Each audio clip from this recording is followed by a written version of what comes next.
Hey everybody, it's Kirk. Just wanted to take a moment to let you fine folks know the many ways where you can contact us. You can find us on Twitter at the It's Too Wordy 1. On Instagram, It's Too Wordy. We also have a Discord set up. The Haunted Log is where you can find us. If you like what you hear, maybe consider throwing some of your hard-earned loot our way via our Patreon page at patreon.com/housebts. And the final way you can reach us, the email address is itstoowordy@yahoo.com. All right, everybody. Hope you enjoy the show. This week on It's Too Wordy, one side, superheroes. This is a job only we can handle.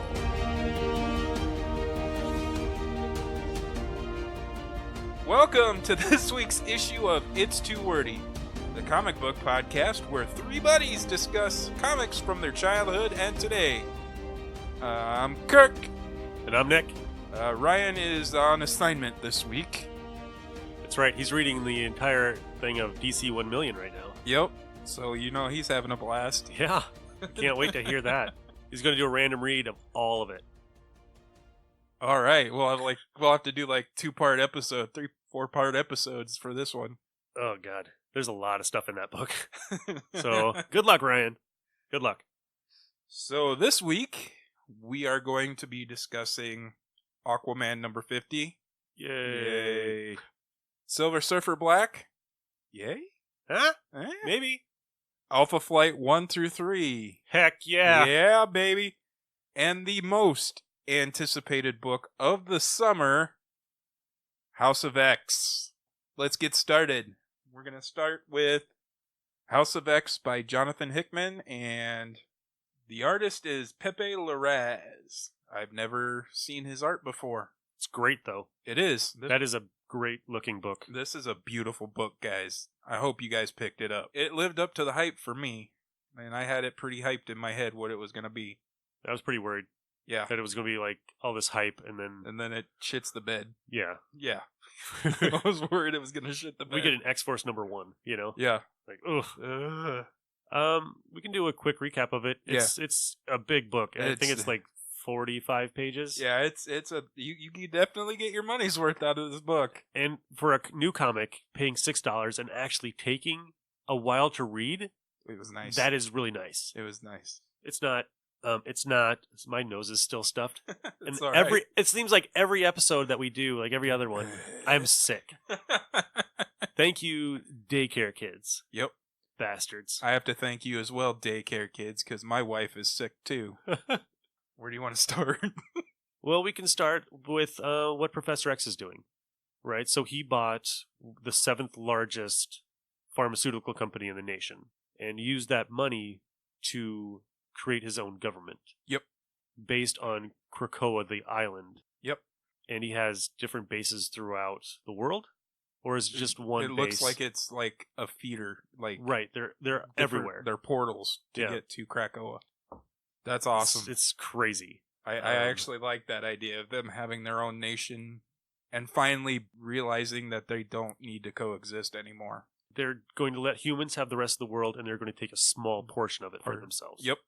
And create a legitimate government.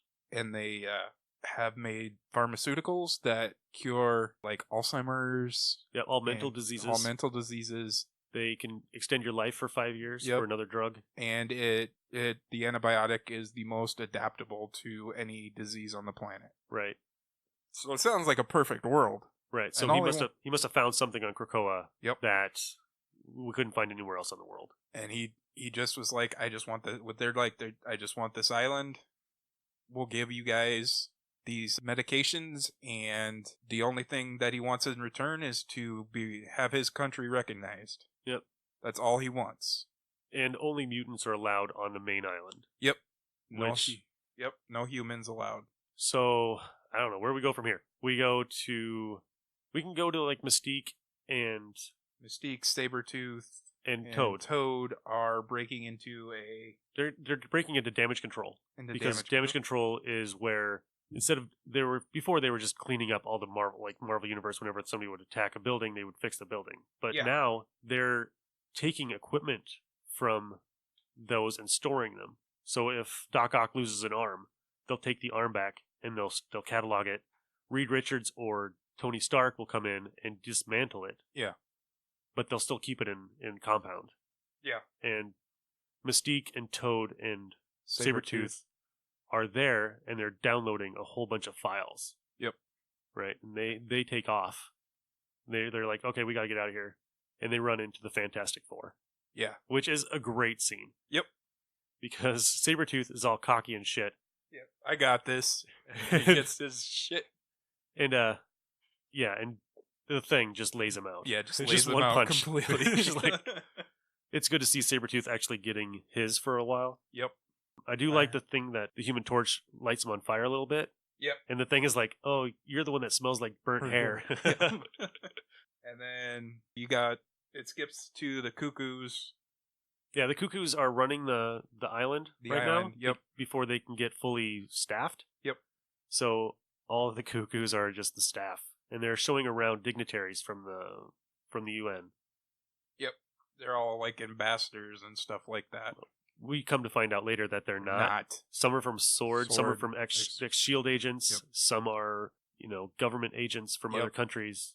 And Yep. And then you go back to Sue Storm, the awesome invisible woman that we covered last week, is the one who captures Sabretooth before he gets through there was a portal and they all are jumping through, and Sue Storm stops him and encases him in an invisible cube. And they're like, oh, how did you know he was going to be right there? And, because she's the invisible woman and she's awesome. And enter Cyclops. yep, they see somebody coming out of the portal, and it's Yep. Cyclops, and it's old. Like you think it's old Cyclops, like the nice Slim. Like the Thing calls him, "Hey, what's up, Slim?" Yep. And he comes up and shakes Reed Richards' hand, and he shakes Thing's hand and is like, I heard you got married, Mazel Tov. And you think it's going to go like, yep. No.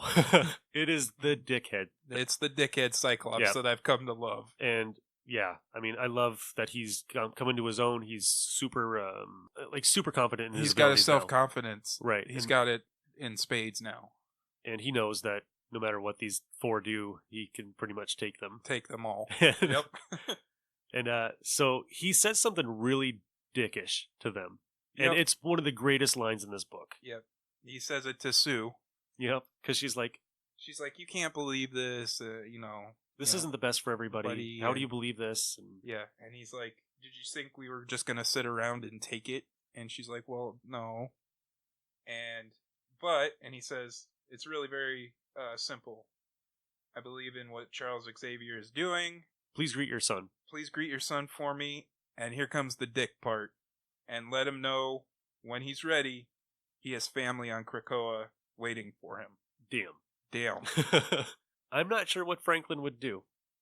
I mean, we I'm don't not know. sure. I haven't read Fantastic Four in a while, so I'm not sure if it's still Franklin in the 4.5 t-shirt or if it's Franklin the teenager. I think it's Franklin the teenager right now. Yeah, because if the Power Pack kids are grown up into teenagers now, Franklin has to be a little bit older. He's a teenager now. So I'm not sure because he's pretty loyal to his family. Yeah. I don't know. I kind of wonder if he would go. You think so? I'm mean, not sure. He's done a lot of weird crap. It would be before. cool if he did. So, but it'd be interesting. It would be definitely like a good family dynamic. Like the Fantastic Four would be like, "What the fuck," Yeah, and then the X-Men would probably wonder why Franklin would do that, and then there would be a suspicion. Yeah, he'd be like, entire time. is he a spy? Right. I could see it as like that. Yeah. Is he a spy for, the American government or the Fantastic Four? Or he could easily be the most powerful mutant on the planet. Yeah. And they would have no idea if he was a spy. Yeah. So it would be just constantly like, what is he doing here? Yep. Kind of thing. And especially if he was wearing a Fantastic Four shirt the entire time. That'd be awesome. And then you skip back to Krakoa where Magneto is talking, and I think it's Esme, one of the Cuckoos. Mm-hmm. She lets Magneto know everything about these people that are talking with him. Like, who's this agent? Who's he working for? Who's this person working for? This guy has weapons, and she goes, "Do you want me to take care of it, sir?" He's like, no, I got it, and just rips every weapon out of the guy's clothing that he has on him. Yep, and dismantles it. Yep. Like Magneto would do. Yep, and he's like, the guy's like, it was only for defense, and Magneto's like, that's how it always starts. And he goes, talking about sheep dressed up as wolves, or wolves dressed up as sheep. Yep. You know, and then he's like, you're all wolves. You're all wolves, yeah. If anybody would know that, it's Magneto. Yep. And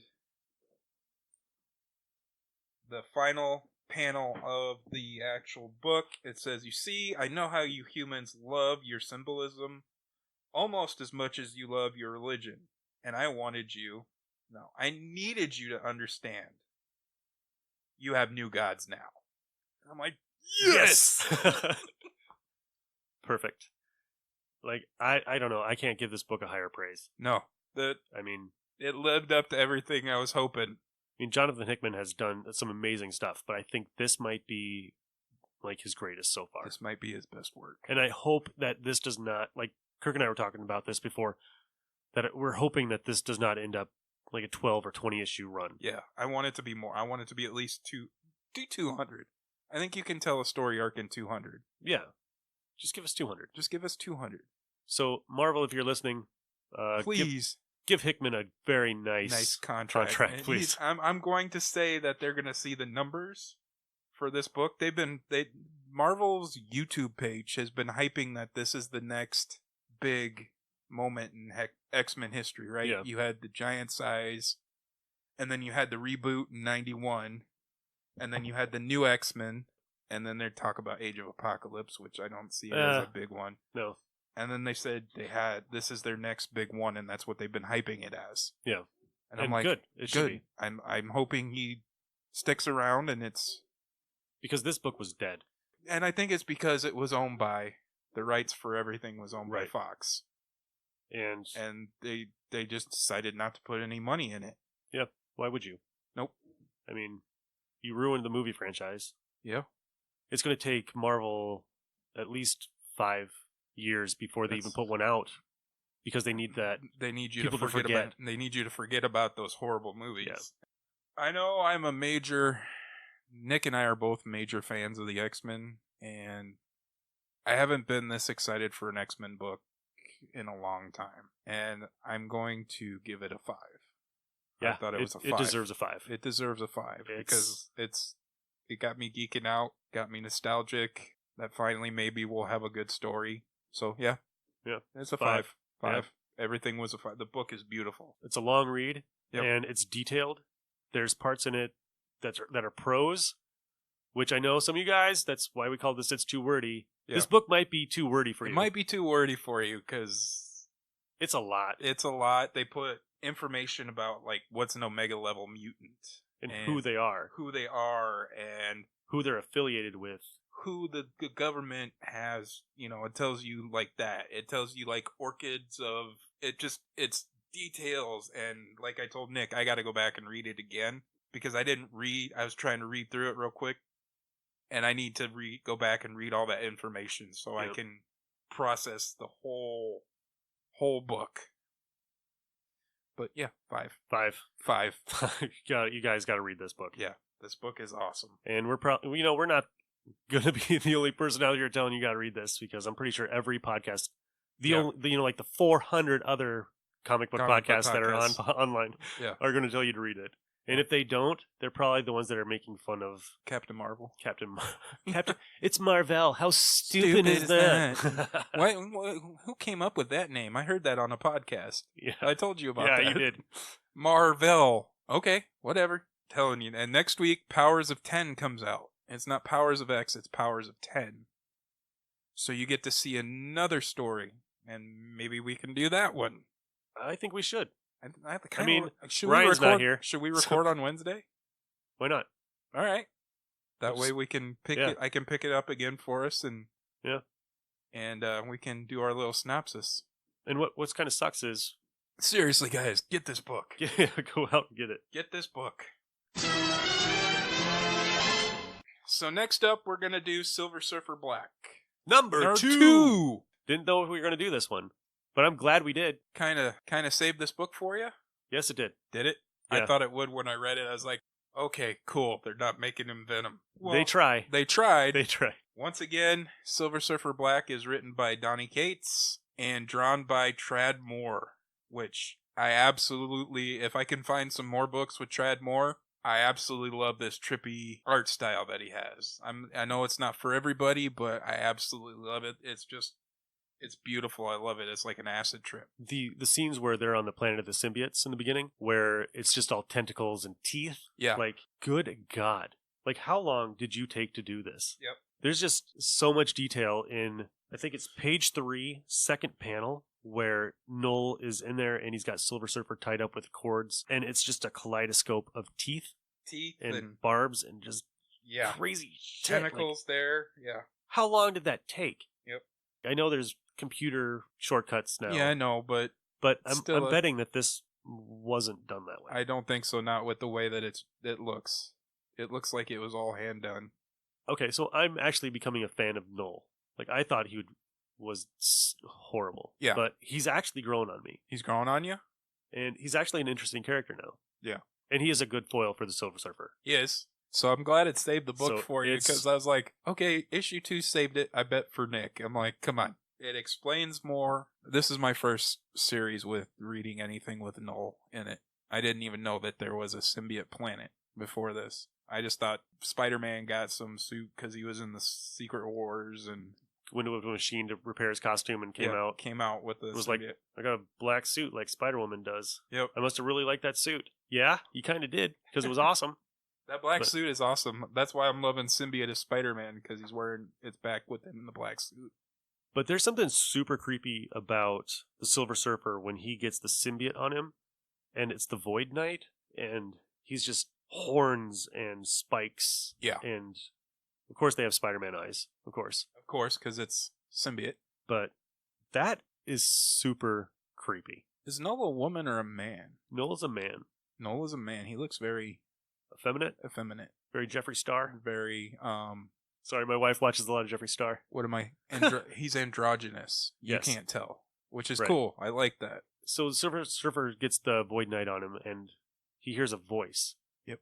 Calling Harold, come to me. You think it's Galactus? You think it's Galactus, I thought it was right? Galactus right away. And he's like suffering to get the symbiote off of him, and he's just fighting, and then at the end he arrives at who's calling him. Yeah, there's a cool picture yeah. though of him trying to outrun the symbiote planet. It's in the middle page where the staples are. I thought that was an awesome panel. And then, like Nick said, who's calling him, Nick? Is it Galactus? No, it's somebody that you would not expect. I didn't expect it. Like, there was a part where I was getting a vibe of who this was. Mm-hmm. Because he says something in here, and I cannot remember what it was. Oh yeah, he says, today, Norrin, this changes, because today a planet will be your savior. And what's awesome is that they didn't spoil it by putting the surprise on that next page. Yeah. You have to turn the page, and I'm not going to spoil who it is. I don't want to spoil it for anybody. I don't either. I want you guys to go out and read this one. But I was like, ooh, is this Galactus? No. Like I said, I love the artwork of Tradd Moore. I love Donny Cates. I'm reading the Guardians of the Galaxy run that he's doing. Also, I'm going to give it a 4.5. Yeah, it's deserving of 4.5 because it redeemed itself finally. It redeemed itself. After that first issue, I was just like, I don't want to read this anymore. We got different covers. Hey! Mine has Thing and Human Torch, and the Fantastic Four, which don't show up in the book. So I don't know how this makes any sense. I don't know. I didn't even see that one. Yeah. Of course, I go on Friday, so all the good ones are taken. All the good ones are gone. That's why I picked you up a copy of House of X, because I knew you wouldn't get there. I knew I probably wouldn't have gotten it. Yeah. All right. Now for an awesome book from DC Comics. One that I was looking forward to. Yep, me too. And I'm sure Ryan was. Yep. Because he's really digging this Year of the Villain thing. He loved Hawkman, and I was really excited for Aquaman. Yep. Because of his review of Hawkman. Hawkman, it's really good. You should read Hawkman. This one? No. Mm-mm. No. If you're looking for a Year of the Villain tie-in, read the next issue. Read 51. Yeah, because they kind of mislead you with the cover. Yeah, Black Adam returns. Black Manta. Black Manta. Black Manta returns. We'll just put Black Manta returns. Let's just say that. Yeah. I've seen Shazam 9 times now because it's my daughter's favorite movie. 9 times. Did So you buy Black the- Adam's on my head. Did you buy a Blu-ray? Yeah, Mom has the thing if you Oh. want it. Okay. She's got the card with the thing on it. Okay, So, because I Nine. really want to see Shazam. 9 times. 9 times already? She 9. loves Shazam, She's huh? watched it 3 times a day. She watched it twice the first day. She watches it every night before she goes to sleep. And once probably per day. Wow. So Shazam might be her new. Ugh, You tired of Shazam? I'm very tired of Shazam. Well, It's a great movie. yeah. But 9 times in a 9 week. times in a week is not good. No. I'm like, can't you watch Winter Soldier or something 9 times? I love Winter Soldier. She's like, no. Like, how about Captain Marvel? No. No. So we had a Captain Marvel night. We watched both Captain Marvel and Shazam together. Nice. So, it was boring. It's boring as shit, right? So the story is like Aquaman returns to Maine, to the lighthouse with a ship full of underwater gods And all he wants to do is eat cereal. and just hang out. Yeah. And he's like, the great thing about whatever place this is that people leave you alone. Yep. Maybe we should let this book alone. We Because- probably should have, because it was horrible. Because, okay, so let's do a recap of Ryan's review of Hawkman last week. Ryan's review was a villain comes back. He's got more powers. Yep. And he attacks Hawkman.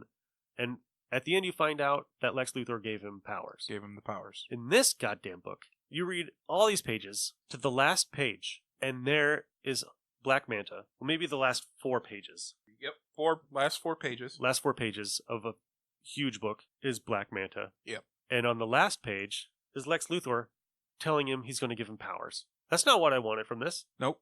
I didn't give a crap about the other stuff in the beginning. I didn't either. If you're going to put Black Manus Returns on the damn cover of your 50th issue, make the whole damn issue Black Mantis. Manta. And not Manta. Manta. Mana, Manus, whatever.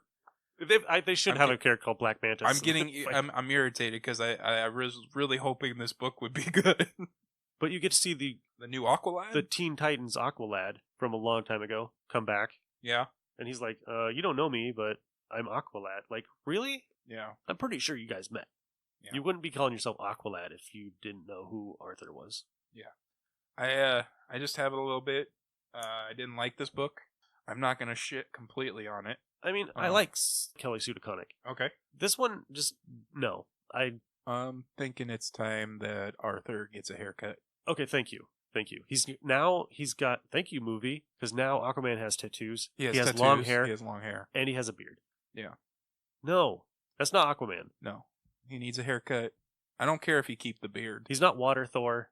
He's No, Aquaman. He's Aquaman. I don't think he need. You can keep the beard. I don't mind the beard so much.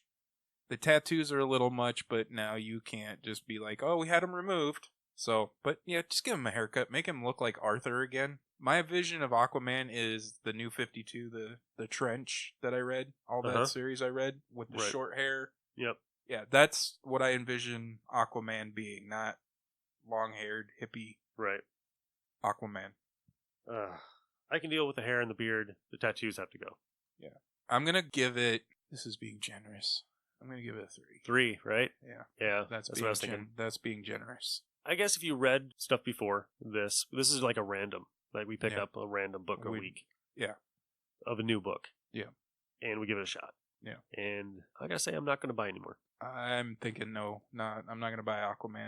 And it was $5. It was $5. So That's you what ripping sucked. into me for buying a $5 Doc Savage book. I Not get- Doc Savage, Sergeant Rock. Sergeant Rock. I'd rather read a Doc Savage book. Yeah, I shouldn't have. No, I take that back for ripping into you. I didn't know it was going to be complete shit, because they were hyping it, that it was the 50th and Black Mana returns, and Right. and Like- they kind of fucking, I feel like we got clickbait. We got bait and switch. We did. We got bait and switched. If they would have put like Arthur on a ship Mhm. with the guys coming back home on it, Yeah. we would have expected what the book was going to be about. Yep. And I would have been okay with that if they had put him on the book like that, and then Black Mana comes in at the end, and 51 takes off from the end of 50. Right. But that's not how they did it. No.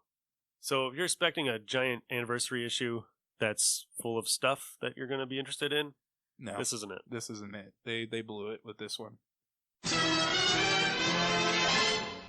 All right, so we are continuing with Patriotic Month. Forgot to put that in there last week, but we never said that it had to be just America. So this week we're doing Alpha Flight numbers 1 through 3.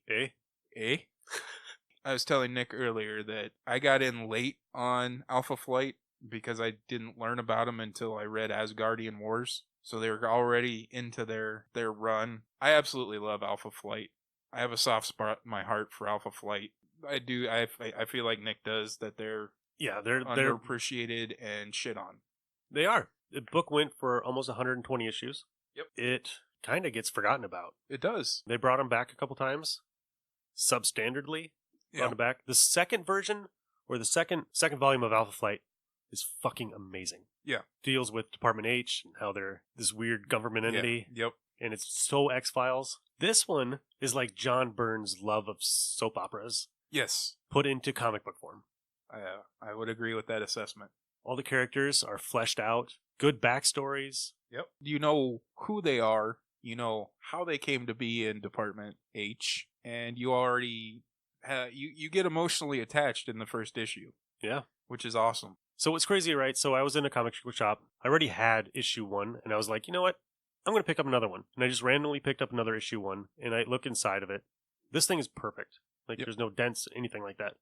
And inside the front page is an autograph. Yeah? Who's it autographed by? John Byrne. Nice! I was like, I bought this for $1. Nice. It's got a John Byrne autograph inside of it. But that was back in the day when, you could pick up Alpha Flight number 1 for $1. For $1. Yep. Now it's $6. I paid $6 for it this past worth week. the $6. It's still worth $6. Alpha Flight number 1 starts out with Department H is shutting down. Yep. And Department H is pretty much Canada's shield. Secret Service type thing. Yeah. Yeah. They run a program called Alpha Flight with lower tiers for training. Yeah, there's Gamma. Gamma Flight is the entry level. Mm-hmm. And then Beta Flight's the backups. And then Alpha Flight's the main team. Mm-hmm. Which I didn't know that Marina and Puck were betas. Yep. I didn't know that. Yeah, they're not quite ready for prime time. Yeah. Which is cool because... Right. I mean, that gives them a chance. Gives them a chance to come up and be part of the main team. So let's go through the characters in this book, right? Yep. So he starts out as Vindicator. Is he Vindicator in this one? Yeah, he starts out as Vindicator.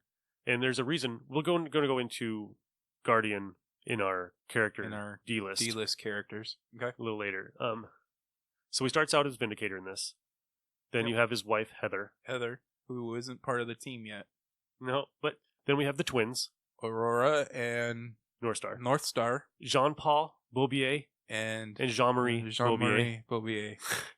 And then we have... Snowbird, who is a goddess. Yep. Yeah, shaman. And then we have Sasquatch.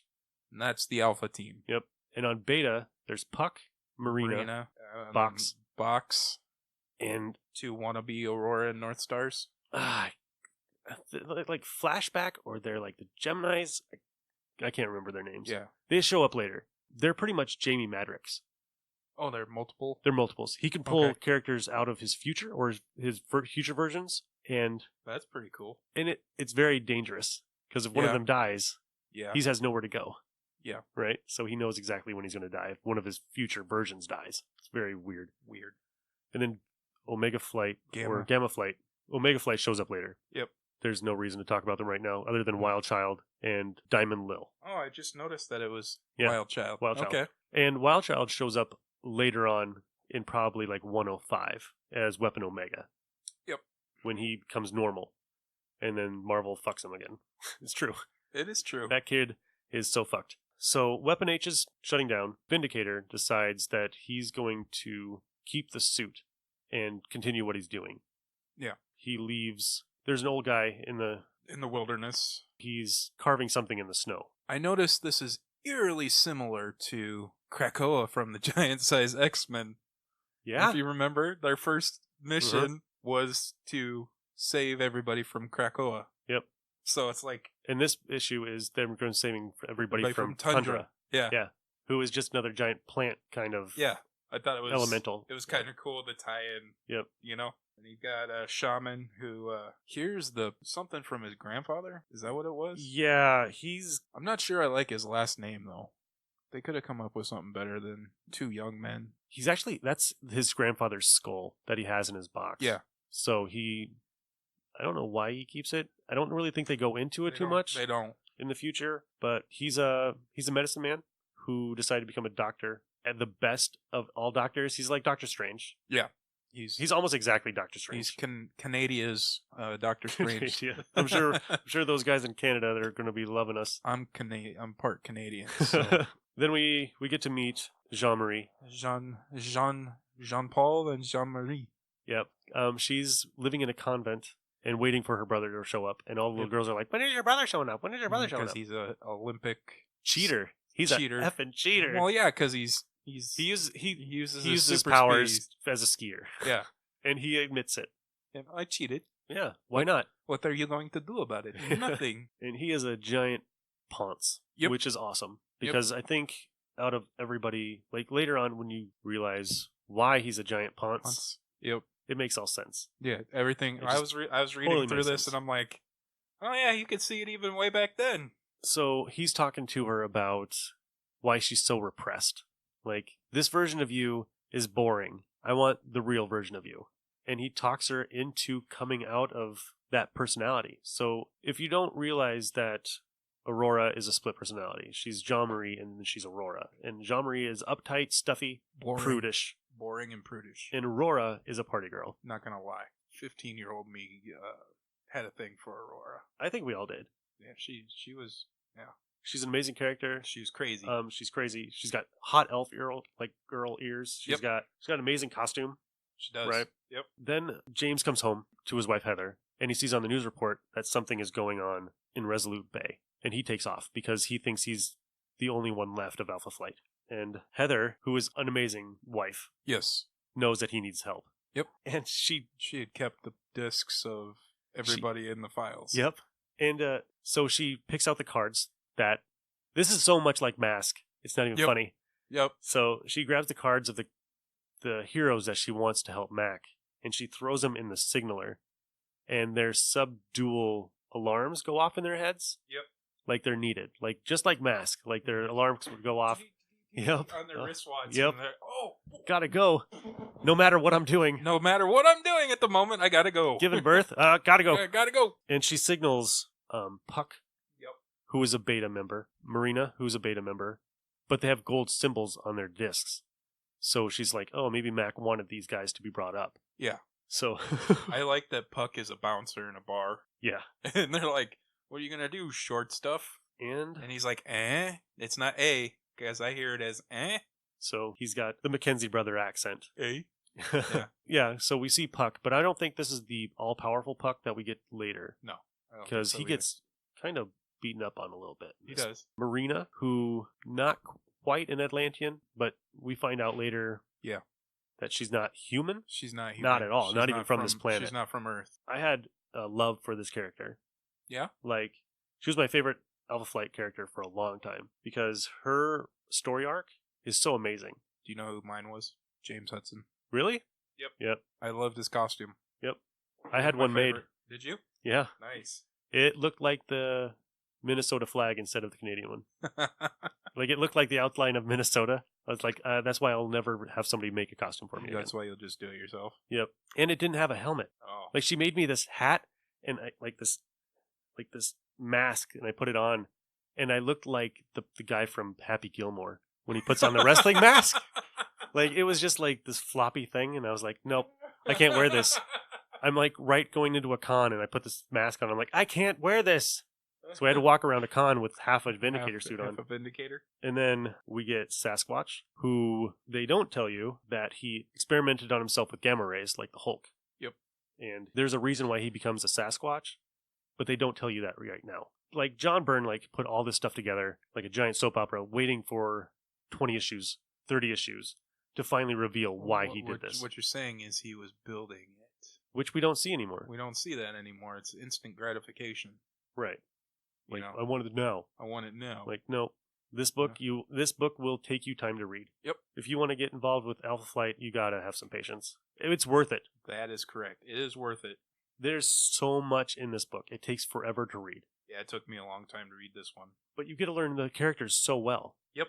You do. Like Snowbird, kind of like a blank slate, pretty much. Yep. She's interesting. She is. Because of how he writes her. Crazy old guy in the beginning, in the tundra. Turns into tundra. Turns into the god Tundra. Yep. Just like a giant Wendigo. He looks like... Marina. So they say how fast Marina can swim, and it is insane. 800 knots. That's fast. So they all hear the call now that Heather sent out, and they all start arriving. But Puck decides he needs to go to an army base and get a plane. And they're like, no way, short stuff, get out of here. And he's like, fine, I'll just find another way out. The twins flying. So we get a battle between Guardian, Snowbird, and then against Tundra. Yep. And he like throws mosquitoes like a giant like swarm of mosquitoes at Snowbird. And then Shaman shows up finally. Sasquatch does, and Sasquatch is probably the most effective against him because all he's doing is ripping out chunks. Yeah, he's like what did I look at it as, like Hulk tearing out the guts of a plane, the Quinjet, and then Drax when he's on top of that one in with the daggers. Yeah. But that one is the only thing that like Tundra actually pays attention to, is just getting his body ripped out of him. Yeah. Northstar and Aurora do something brilliant and fly really fast around him and create a windstorm around him. And then Shaman deluges him with water. So it's like erosion, and it's starting to work. But he can't get enough water out of the air. And Marina shows up, and she's got this giant water spout behind her. Yeah, I thought that was cool. And Shaman grabs it and just drops it on him and just melts him. I'm melting. And then you go back to the Hudson home. I like the two nosy neighbors. Yep. I like that part. Was it Sasquatch and Puck? Yeah, Puck's at the door and he's like, "Who's here? Anybody here?" He's like, what? What? No, down here, eh? Yeah. And they get into a little wrestling match, and Heather's like, "Oh dear." Yeah. It's awesome. Look what I did, kind of thing. I am glad I picked this one up. 2 and 3 were just as good for me. Yeah. I mean, 2 and 3 we can do really quick. Yeah. 2 is the story of Marina, where she attacks Puck, right? And she almost disembowels him. And she takes off, and she finds a ship or some kind of weird tunnel, and she goes into it. And that's pretty much the entire issue. She finds out that she's not from here. Right. At the end of the issue. Yep. And the third issue is them going to save her, and you find out that she's getting tortured horribly by a machine. They said it's more pain than anybody has ever had in like 40,000 years. Wow. Right. It's dissecting her alive, molecule by molecule. Yeah. And just trying to figure out everything that makes her what she is. And there's a guy with a helmet behind her saying that this is nothing. You know, what happened to me 40,000 years ago. Yeah, he's like Cro-Magnon guy, and he got turned... He's Vandal Savage. He is Vandal Savage. Probably more interesting of a Vandal Savage. I agree. Even though all I have to go on for Vandal Savage is a television show. Not much more different than that. Okay. So, the art in issue 3, the cover is iconic. Yeah, the guy at Legends, when I picked it up, he's like, this is one of my favorite covers of all time. Yeah. I mean, it's great. It's black and white. Yep. And it's Aurora with a whole bunch of rods, like, encircling her and trapping her. Yep. Just the feeling on her face is of claustrophobic, and it's very horrified. I gotta say, this is one of the best covers I've seen. It has some of the... It's one of my favorites. Yeah. It's got one of the most intricate panels of any comic that I've ever seen in my life. Me about that. Is they take the cover and they put it inside, but there's more bars, and every bar is perfect. Yep. And you wonder how long it took John Byrne to draw this book. Like now, yeah, you got computers. You just go multiply. Yep. Back then, no. It's ruler and line. Yep. Everything is exactly where it should be. I can't say how much I love this book because it's been my favorite for probably... I got issue 5 when I was in the hospital in 4th grade or 3rd grade. I dug it then, but I started collecting them again when I was like 18. Yeah, I got into it around that. Since I was 18. So, I don't know, 25 years. Yep. But I think now people have actually come to appreciate it a little bit more. Went to Free Comic Book Day, and Nick was wearing his Alpha Flight shirt, and the guy was like, "Oh, nice shirt." I'm like, "Yeah, you don't know no Alpha Flight." It's just funny because I mean, how do you talk to somebody that Yeah. I have an Alpha Flight shirt on, big deal. Yeah, I absolutely adore these books. I adore the characters. Yeah, you don't get character growth Yeah, this anymore. I miss the character building where it took a long time to get to know them. Like, you don't find out that North Star's gay until issue 105. Yep. 105 goddamn issues of building North Star to that point. And he does it spectacularly. Yeah. It's not just nostalgia for when I was young. These books hold up. I'm going to give it a 5. I have to give it a 5. All 3 of them, I'm going to give a 5. Yeah. I mean, the artwork, story, the characters, yep. The time it took him to do this. Yeah. I mean, you can feel John Byrne's love for these characters right away. Yep. I mean, yeah. I mean, this is what John Byrne wanted to do. Was this book. So, and you can tell. You can tell that this was his baby. And later on, it's Jim Lee's first cover. Yep. And Jim Lee's first interior. Yep. Coming up. And his work on some of the characters like Box is amazing. Yeah. And yeah. I love the whole series throughout. I love that Jim Lee was brought in on mutant books. Because I'm not sure. Would you call these guys mutants, or are they just out of X-Men? North Star and Aurora are mutants. Yes, I think Snowbird is a mutant. Snowbird is a mutant. Sasquatch might be a mutant because of his ability to handle the gammas like the Hulk did. And Hulk's a mutant, for God's sakes. He is. He is. And Puck? No. No? Puck, He's just super strong. Puck has a demon possessing him. Okay. Judd was a normal-sized human, and he was an explorer like Indiana Jones. He came across something that possessed him with a demon that shrunk him. It's kind of a weird story. Yeah, but it granted him the super strength, the flexibility, the acrobatics. So he's not really a mutant, but Jim Lee's my favorite, and I'm glad he got to do some iconic stories. Work with some iconic guys. Like Chris Claremont. I wouldn't know who Jim Lee was if it wasn't for X-Men or anything like that. Right. So that's how much these books mean to me, because I just love them. Let's just put it that way. And if you don't like Alpha Flight, fuck you. It's a bunch of pansies. No, I totally get it. I get, it might not be for everybody. No, it might not. There's some kids out there who only like books that have pictures on it. Yeah. That's... If I wanted to read a book that had just pictures in it, I'd read one of my daughter's picture books. Yeah. If I want to spend $5 on a book, I want it to take me a little bit longer. I want you to make it worth the $5 I just splashed on this book. Right. Comparing the enjoyment I got out of House of X compared to Aquaman, and Aquaman was $1 cheaper. Yeah. I'd rather pay the $1 more and spend a half hour reading a book. Than the 5 minutes of waiting until Black Manta shows up. Yeah. So we're going to move on to the wordy, or what was it? Obscure characters that get no love. Obscure characters that get no love. We could just call it the no love. The no love list. No love character. So who we got? I'll let you do it this week, Nick. Who you got? Because I did Kirk from Aquaman. Aquaman? And how did that go? It was like 5 sentences. Yeah.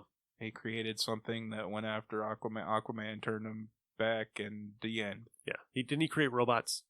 It was beasts. That's right. Yeah, he mutated things. Yeah. ocean animals. So we thought it would be funny to do, Kirk. Because but we already did. So there's Kirk. He's kind of boring. So there's Kirk for you. What do you got, Nick? We're going to do James McDonald Hudson.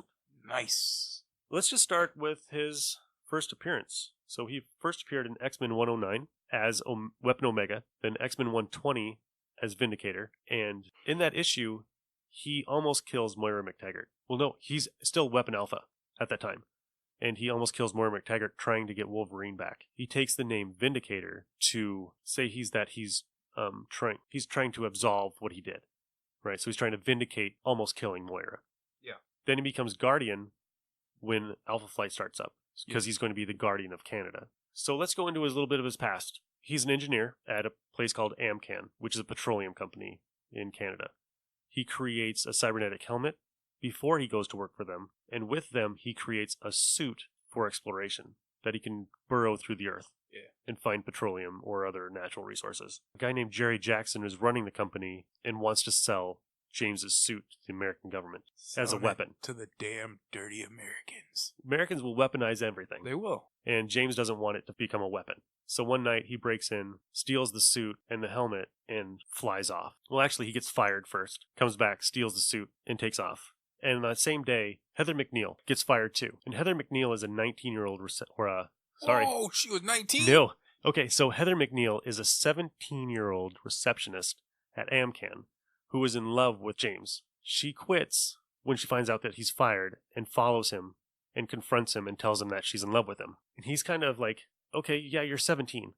So they wait until she's 18 and they start dating. James is at least 28, maybe 30 years old at this time. James is afraid of getting arrested because he stole property from a company. Heather has the idea of going to the Canadian military and telling them that James has a cybernetic helmet, should get a job. Right. They have at the end of Alpha Flight number 3, they have a little story about them getting together. Them getting together. Yeah, but do they say that she's 17? No. No. They don't say anything about that.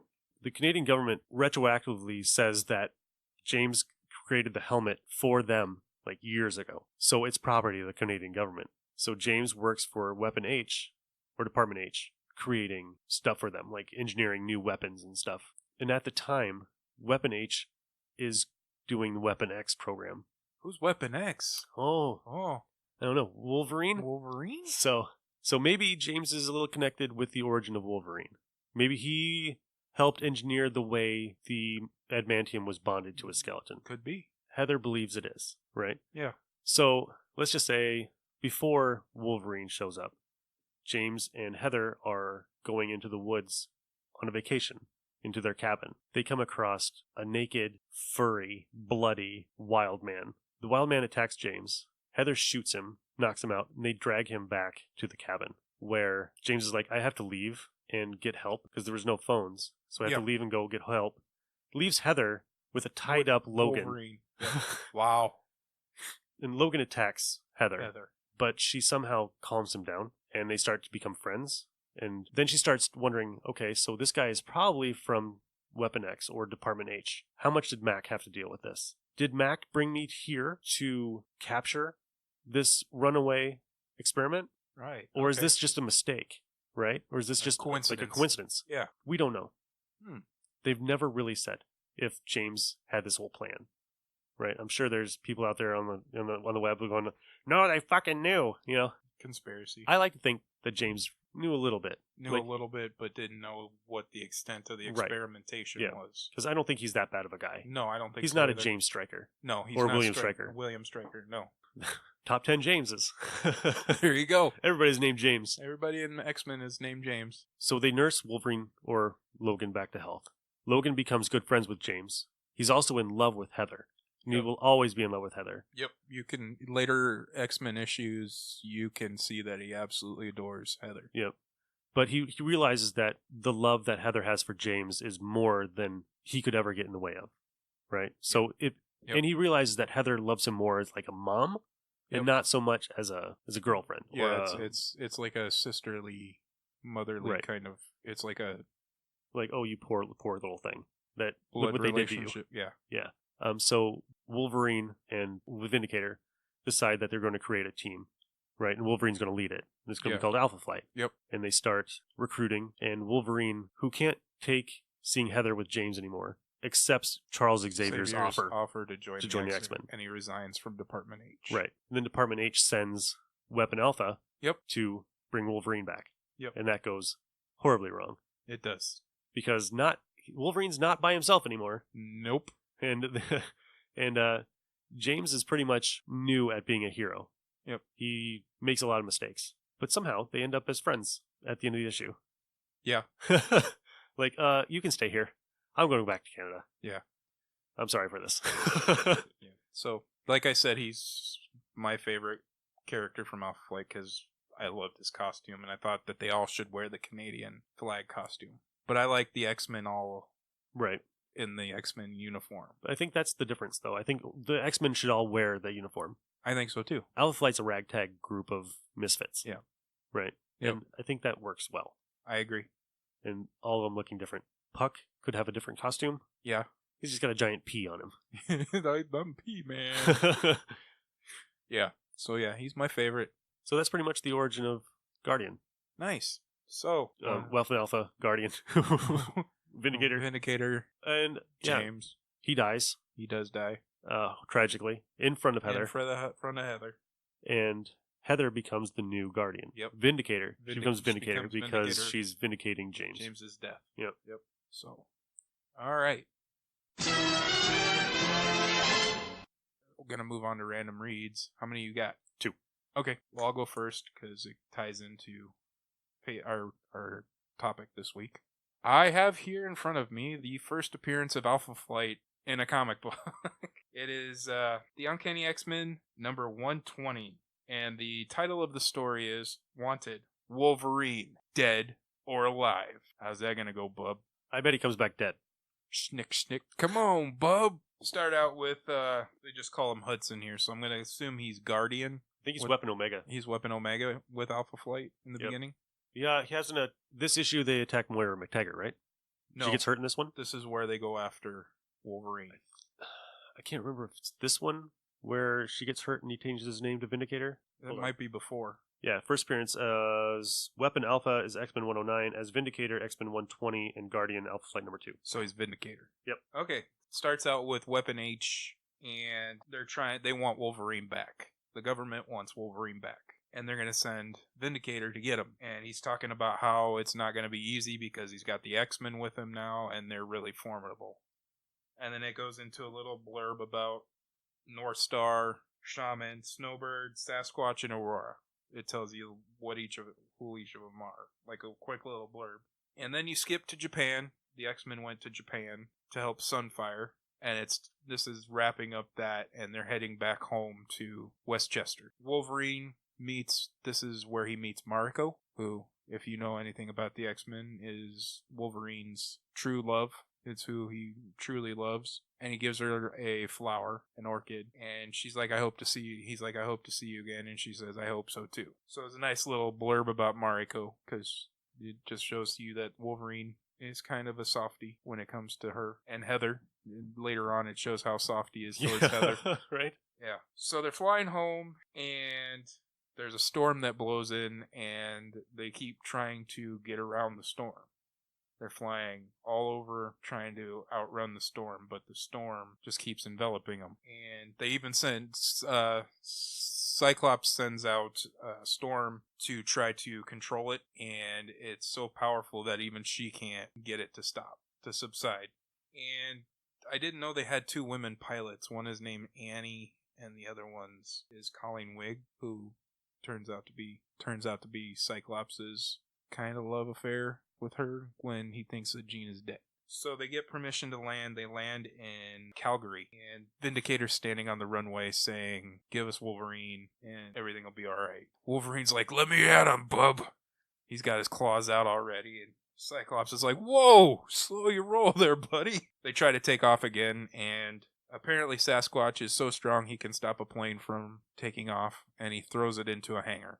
Like, takes it and just chucks it. He's got some super strength going on there. And then you see Vindicator trying to fight, and it looks like he's not trying to fight. He's trying to get people out of the wreckage because Sasquatch destroyed the plane. Storm makes the blizzard around them even worse, and all of them escape before Vindicator can get into the plane to find them. So they escape into Calgary proper, the actual town. And the first person they capture is Nightcrawler. They use some kind of blinding light on him, and he's so distracted he can't teleport out of the way.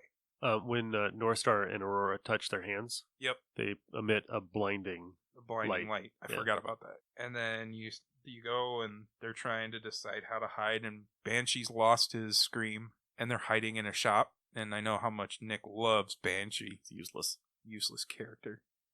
And he's like, I don't understand. There's a time for shopping, but not right now, lad. And so Aurora's trying on clothes, trying to fit in, but to disguise herself. But she doesn't like wearing clothes because she's Storm. and she's kind of an exhibitionist, and she's going to stand out with her white hair anyway. Yeah. Vindicator finds them in the shop, and Banshee, being the dumbass and worthless character that he is, decides to try to scream, and Ben keels over in massive pain because he has no sonic scream. And then you see Vindicator, he's like, what the hell's going on? I need to get him to a hospital. So you know that he's not going after the X-Men. He's just there for Wolverine. He has no ill will towards the X-Men. But the X-Men love Wolverine so much that they're going to protect him because he's become one of their own. And then Storm whips up a wind, and like they get away from, they make Vindicator retreat, and looks like Sasquatch gets the drop on Wolverine, which is really weird because he's got like hypersensitive senses, but Sasquatch manages to get the drop on him, and they capture him, and that's where it ends, and it goes into 121. So yep. I'm gonna say that I read this story and it was quick because I was immediately engulfed in it. Once again, another great writer, Chris Claremont. His attention to detail is awesome in here, and it tells them. I like the thought bubbles. I miss the thought bubbles. I thought the thought bubbles of what they're thinking about what's going on, you know? Yep. So, like, it's the first appearance of Alpha Flight. I'm going back and I'm reading all these old X-Men issues, and I'm like, I can't rate them anything under a 5. There's some duds, you know? Well, there's always going to be a dud. There's going to be a dud here and there, but for the majority, what I've read of those early issues, and especially in the 120s to like 140 something, like maybe the first 60 issues, like, are almost perfect. Yeah, it's basically what this is doing is it's building to the Dark Phoenix saga. Yep, all the way from like 94 to 140, 138, I think is the end of Dark Phoenix. Yeah. It's building from that point. It's like 40 some issues, like 4 years of work, and it's just building and building and building. And I'm enjoying reading these stories. I can't afford to buy any single issues, but I'm enjoying these early. I'm glad they're in trade paperback. The essentials are great because they're so cheap. You can get a whole bunch of them. Yep. So it's a 5. So what do you got this week, Nick? Well, they're not 5s. You can tell you that. Okay. So I've been hitting the 25-cent, 50-cent dollar bin. Nice. Right? And I'm just finding ones that I find interesting from the covers. Right. So I got Incredible Hulk number 226 for $1. And I got to say, it's worth $1. It's not worth any more. Not worth any more? But it's worth $1. Trying to see what. So this is from like 78. So this is right at the time where the TV show came out. For all you old enough, there was an Incredible Hulk TV show that was awesome with Lou Ferrigno. You should check it out if you haven't. So this is by Roger Stern and Sal Buscema, right? So you got two giant titans of vintage Marvel working on this. Great writer, great artist. And it's called Big Monster on Campus, right? So they're at Gamma Base, and the Hulk is having a fight with Doc Samson. And typical Hulk fight, you know, Banner, you suck, you know, I only want to help you kind of thing. And how far do we go in this? So the Hulk takes off, right? And he goes somewhere. But only Banner knows in the brain that's controlling the Hulk where the Hulk should go. So where they go? I think it's the Hulk's or Bruce Banner's alma mater, his college, right? That's a good place to go when you're the Hulk. Right. And apparently... Is he smart Hulk or dumb Hulk here? This is kind of medium. Medium? He's not like, smash. Smash. This is actually, you know, he talks, but he's still like, Banner sucks. Yeah, you know? Okay. I'm not Banner. And he has this great flashback of him being in college as the Hulk, wearing a DSU sweatshirt. Awesome. He's like, no, that's Banner's memory. Why is Banner in my head? Right? And he just starts running amok in the college. And then he gets to a statue of Socrates. And it says, know thyself on it. Right? Ooh. And deep. Apparently, Bruce Banner used to study this statue like all the time and be philosophical about the statue. And it infiltrates the Hulk's mind. Does Hulk destroy it? Yes. Hulk does destroy it. But then as he picks up Socrates' head and he starts like thinking like, how does this Hulk know himself? Does anybody know the Hulk? No. And he turns into Banner and the issue's over. The issue's, oh man. It's 70s Marvel. It's 70s Marvel. Next up, Thor number 279. And you can tell it's a 70s book because Jane Foster, Nurse Jane Foster, is wearing I don't even know if this thing has sleeves. So she's wearing like a tank top, but it comes right underneath her boobs, and low-rise purple pants. Bell-bottom purple pants. And she's tied up, and Ulik is there, Hades is there, and Thor, right? And they're fighting over tied up Jane Foster. Total 70s. Yep. Total skin cover. Had to buy it because it has a skin cover. It's got a skin cover. Trying to lead you in to read the book. Does it live up to the cover? The inside live up to the cover? Kind of, yeah. Cool. The inside art is a lot better than the cover. Wow. Cover's nice. Who's the artist? Wow. Alan Cooperberg and Pablo Marcos. Who? Exactly. So these are guys from the 70s who probably did a lot of Thor at the time. I wasn't a big fan of Thor until Walter Simonson showed up, and then I loved Thor. And then when Walter Simonson left, I didn't care about Thor anymore. It was just because Walter Simonson did it. Apparently, Odin does not appreciate Thor's love for Jane Foster. So it's really complicated. So Odin sends Jane back to Earth from being up on... Well, he gives her powers for a while as a god. She can't handle him. She comes back to Earth because Odin was like, you don't belong here. Go back. I will make you love somebody else other than Donald Blake. Donald Blake. I got part of it, right? So he makes her fall in love with somebody else and leaves Donald Blake alone. And believes that her and Thor are friends. It was a mutual breakup. Right, that's... Just like in the movie. But Thor doesn't feel like that. No, he doesn't. But he puts part of Jane Foster inside Sif. And Thor realizes that Sif is the one that he should be with, and now even more because there's part of Jane in her. That first Thor movie is starting to make a lot of sense why Sif looks at him the way she does. Right. So they're perfect. So Don Blake's cane starts vibrating, and he's carrying it around like a dowsing rod. And then he gets outside and he slams it down, becomes Thor, and is flying. And Mjolnir takes him towards Jane. And Jane, I'm sorry, she's a nurse. She should not be dressed like a streetwalker. She looks like a hooker? That doesn't look like the Jane Foster Valkyrie that I just picked up today. This is giant hair, giant boobs, giant hips, Jane Foster. Wow. Which I don't remember ever seeing Jane Foster like this. She gets dragged down into the earth, and Thor follows her, and they go to Hades, right? Mm-hmm. And Pluto has her tied up over a pit that's not on fire. Well, it's on fire, but she doesn't feel the heat until he makes it so. Okay. And Pluto's like, I'm in contact with somebody who's going to help me defeat you, and it's Loki. It's Loki. And Loki sends Ulik, who's a rock troll, to fight Thor. They're fighting, and Pluto makes one stupid mistake that says that he's the one who called Ulik down. And Ulik's like, nobody commands me. And then he attacks Pluto, and Thor saves Jane, and happily ever after. Okay. It's like, it's $1. Another 70s Marvel? It's definitely $1. But it's got this...